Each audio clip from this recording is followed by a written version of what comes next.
Welcome to the Legacy Leaders Podcast. Are you doing the best for your client to help them create their legacy? Are you creating a plan that goes far beyond finances to help people ensure that it becomes the driving force behind all decisions? On this podcast, hosts Katie Beth and Stan Miller will help you with growing your practice and your clients' peace of mind. Together, they bring the best and brightest minds to share with you how to help your clients develop their best legacy. And now, here are your hosts, Katie Beth and Stan.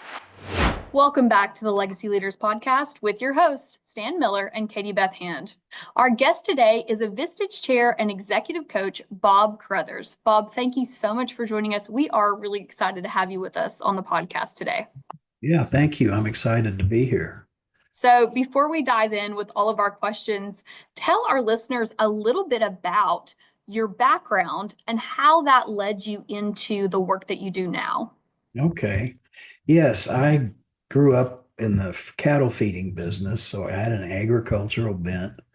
When I went and studied animal business at Texas Tech, and when I got out of that, my dad arranged a meeting with Kenny Montfort of Montfort Packing Company, and they interviewed me and hired me to sell their meat byproducts for them. So that led to, I did that for 3 years. Then I got hired by a company in San Francisco to trade in tallow, which is, animal fat. I had sold it at Montfort, sold a lot of it. And one of my customers hired me to do that for him.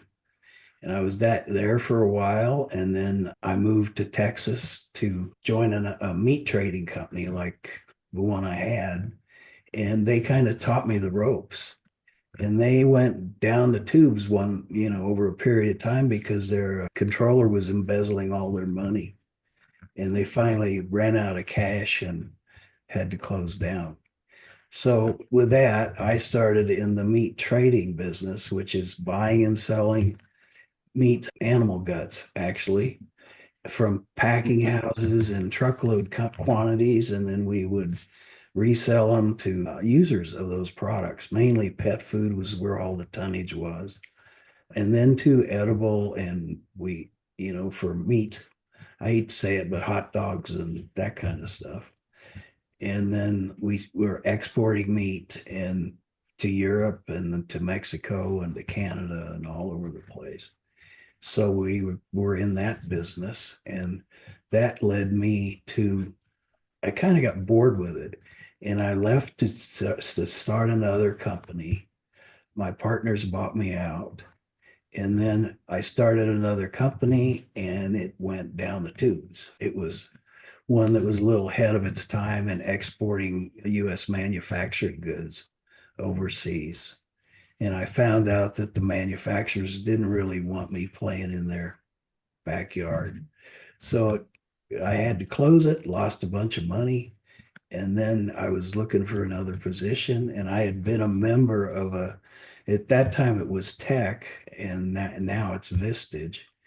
And I reached out to my Vistage Chair, and they were looking for a chair in Denver. And so they hired me. And that was back in 1996, and I've been doing it ever since. That's fantastic. And I love that you really kind of gave us the full story. A lot of the time people tend to kind of gloss over things that they tried that didn't work well. So I appreciate the fact that was a pivotal point in your story, that everything didn't go according to plan, which is true for all of us. Oh. So I appreciate that was a piece of your journey that really led you to Vistage. So tell us a little bit about Vistage and the type of work that you do there. Vistage is an international membership organization that works with executives, middle managers, and early stage hires in the company that the company wants to retain and groom for their upper management time. So we have 45,000 members worldwide. We are in Europe, all over. Well, we're in 40 countries now, which proves that our model works. It's more of a human thing than anything else. So we put, and what Vistage is all about is we put executives, we have, 3 or 5 levels of different things they can participate in. The first one is for business owners and professional CEOs. And that model comes with an all-day meeting where we'll put 12 or 15 or 16 or in a group, and they will spend the day seeing a high-level speaker that usually we fly in to Denver here to speak to our group. And then in the afternoon, they throw things out to each other to get input and help them with challenges they're facing.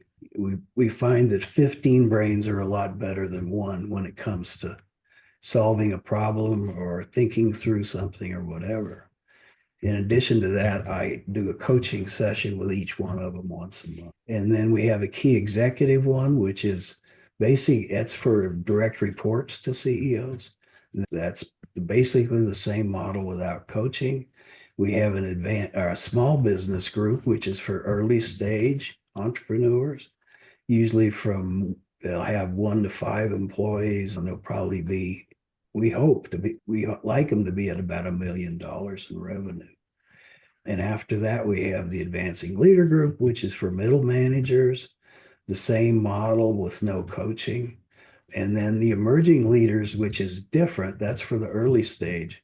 And it's more of a class where we teach the 12 pillars of leadership over a 24-month period. They meet every other month. We'll bring in one of our speakers that'll talk on the subject, and then we do workshops in the afternoon to help nail the premise of it. That's really unique. I love the different levels kind of tailored for where you are, in your career. For those that get to do the monthly coaching session with you, do you address certain topics and problems? Is there a certain, flow that you follow? What do those meetings look like? I don't set the agenda. So it's whatever they have on their mind that they want to explore. A lot of people think out loud, and it just helps them to get their thoughts together and arranged if they just speak. They talk to me, and I ask questions, and it helps them think through things. Others would like more advice, and which I'd rather have them go to the group to get it, but we'll talk about stuff. It may be a personal problem they talk to me about. Could be somebody in their family has cancer. Right now the big subject is aging parents. Dementia is one big one. So it could be anything. I just walk in prepared to ask great questions. So I don't say I'm a consultant. I ask questions. I don't give answers. That's fantastic. Stan, what are your thoughts? What questions do you have for Bob? Yeah, well, I want to say my first thought I just want to share with you is that, I've been a part of a number of groups. I've not been a part of a Vistage community. I'm aware of you guys, and you guys have a terrific reputation out in the business world, I will say for sure. But I will say that one thing I know is that when people who've never been part of a community like Vistage, where you're able to come into a safe space and share challenges and frustrations, have no idea what they're missing because the power of this group is so incredible. Your point that 15 of us are smarter than any one of us is absolutely true. And so I would reinforce the message of the value of being a part of a community like this. So I'm curious, you've done this for a long time, and I'm just wondering if, in the limited time we have here, if we could identify some of the most common challenges that you see, the themes over the years that have been challenges for the members who participate in your program.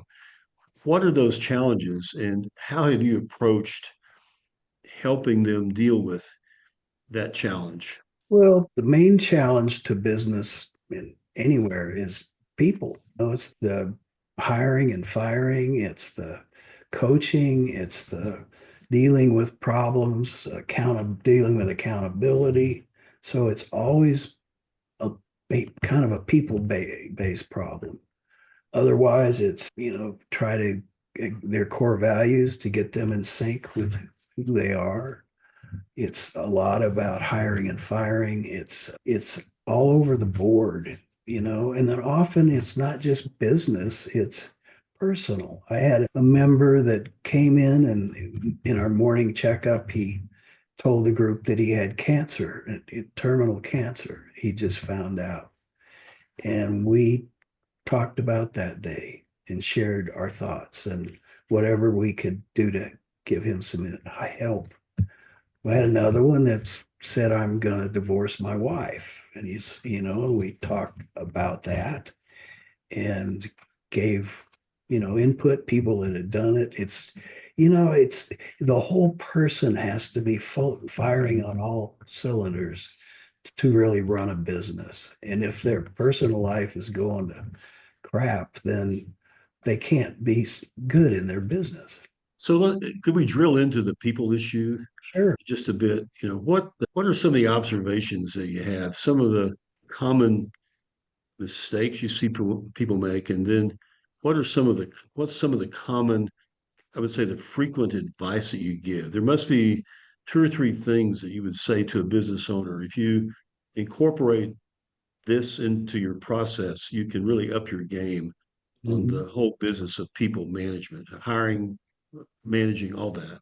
Right. Oh, what kind of advice I would give? In hiring, I've got a bunch of people that I can refer them to that can help them with that, recruiters, whatever.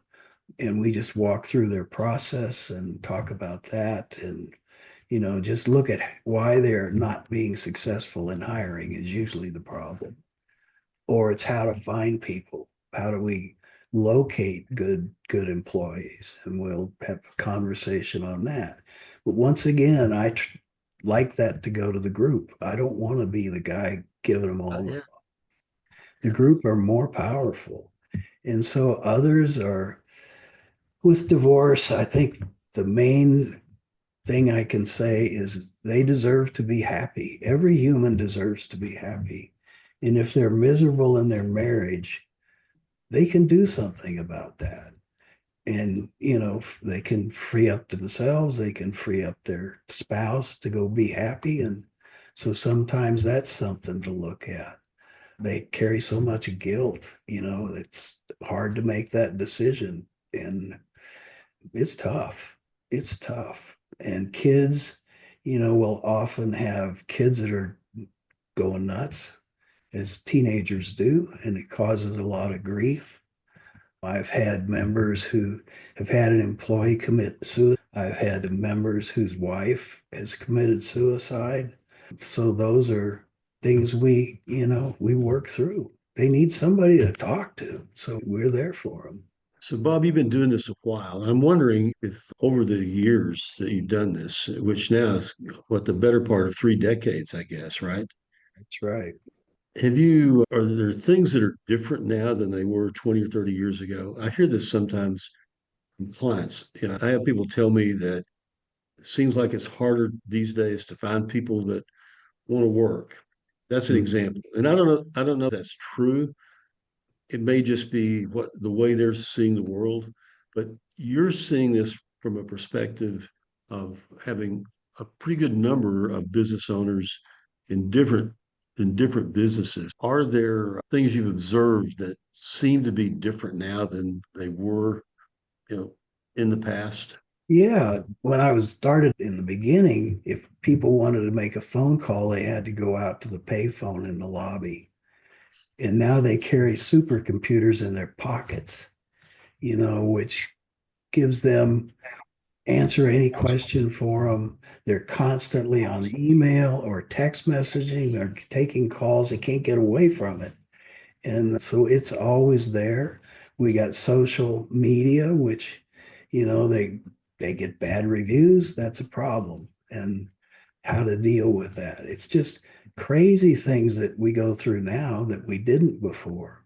The rate of change now is incredible, and trying to keep up with it is incredible. And so there's all types of new challenges. We're moving a hell of a lot faster than we did in 1996. So I don't know how much time you spent playing around on like Chat GPT or some other AI platform, for example. But this change thing you're talking about seems like it's accelerating at a really rapid rate. And I'm curious to know your observation about the impact of that. It's an amazing tool. It's incredible it's just incredible what the Chat GPT or Perplexity or those things can do for you. And the members are learning how to incorporate that in their business. And that Chat GPT or that AI is going to really cause a jump in business, a fast change. And now it can help change, and it's going to be faster and faster and faster. And so it's a tool people have to get used to using, and it's here to stay, and we can't worry about it. It helps write better emails. People that couldn't write an email before can now do it through Chat GPT and touch it up a little bit and then send it out. And so now we have good writers. It's funny. So that's just try it. I mean, the only thing you can do with that is just try it and ask it questions and give it assignments and see what you'll come back with. Yeah, you're correct. It's not going away, and it's going to be a lot smarter in a month, in a year or 2 years than it is today. So it's only going to be even more amazing. Actually, I've been watching some of these videos using avatars, and it looks like the person, right? You had no idea. You have no idea. It's not really them. It was like a computer generated version of the person, and so you can do whole presentations that are entirely computer generated. It wasn't even you doing it. Which Mhm. to me, if you had told me that, even 5 years ago, I would have had a real hard time believing that would ever be possible. Right. Me too. Me too. Now there's so many apps in it too. You can have it if you have to do a PowerPoint, it'll do your PowerPoint for you. If you want to plan a trip, just go in there and ask it. Tell me, just say something like, I want to travel to Seattle. I'm in Denver. I want to do it in this month, and give me an itinerary. And in seconds, it gives you the whole thing, the route, the things to see along the way. It's just amazing. So, It really is the yeah, let go me ahead. just, just a little bit of time we have, let me just ask what our listeners listening today, if our listeners were motivated, or if our listeners had clients who, you know, business owners or middle managers, what would be, a key motivator to have somebody become a part of the Vistage group so they could participate in a coaching program like yours? What would be the profile of somebody that would benefit from finding their way to you guys? We have chairs, and you're in Little Rock. We have chairs in Little Rock. We have chairs, I think, in Bentonville. I'm in Denver, so if anybody's in this area, I'd love to talk to them. But the best way would be reach out to me on LinkedIn. I'm very easy to find. I do posts all the time, and I can introduce them to somebody in their area. And then you just set up an appointment and sit down and talk, and it goes forward from there. So what would be the motivator? Why would somebody want to do that? Who would be somebody that would reach out to do that? Somebody that wants to get better. They're probably superstars already, but they want to get better. Tiger Woods has a coach. Everybody needs a coach. And so they might be hungry to learn. They might feel lonely. That's probably the main motivator, is that if the CEO has nobody to talk to that understands what his life is like. And his wife gets tired of hearing about it. She go do something, quit telling me about it. Yeah. And it's that I think that loneliness really is the main driver. But also, you want to grow your company faster. You want to have better employee relations, do a better job of bringing in employees. It's numerous things. And you're crazy not to at least explore it, because I've watched over the 29 years I've been doing this. I have seen so many people that have joined these groups that have gone from 5 million to 150 million in sales, and then they exit their company very wealthy. So if money's a motivator, this is the place to be because we'll help you get there faster. Yeah, but it sounds like it's not just money. No, it's not just money. You want to have happier employees. You want to, like I said, just have a better company. And by having 15 minds in the room to share their thoughts and share their mistakes and say something like, I tried that once and it cost me $300,000. So maybe we should break that down and talk about it. It can save you money. I love this organization so much. It's just hard for me to express why you should be in it. But I do get that sense from you. I do pick up on that for sure. Absolutely. Well, before we run out of time, Bob, is there anything else you would like our listeners to know? Well, Vistage is worldwide. Anybody that listens to this podcast that might be motivated to at least explore us, we're all over Europe. We're all over South America. We're all over Australia and England and Canada, big presence in Canada. So we're in Germany. So anybody that wants to explore Vistage, reach out to me and I can help you. I'll introduce you to somebody in that area you could work with. So that's great. That's fantastic. Stan, do you have any other questions for Bob before we sign off? I know. Perfect. Well, for all of our listeners, we certainly want to thank you for listening today. This has been the Legacy Leaders Podcast with your hosts, Stan Miller and Katie Beth Hand. Our guest today was Bob Carrothers, and to connect with Bob, you can find him on LinkedIn, and we will link that for you in the show notes, so it's easy for you to get connected. Bob, thank you again so much for taking the time to join us today and for the work that you do with all of this coaching. We really appreciate it. Thank you. I've enjoyed this. You've been listening to the Legacy Leaders Podcast with Katie Beth Hand and Stan Miller. For more information on them and the show, please visit pinnaclelegacylaw.com. If you like what you've learned today, do share the program with your friends and subscribe wherever podcasts are found.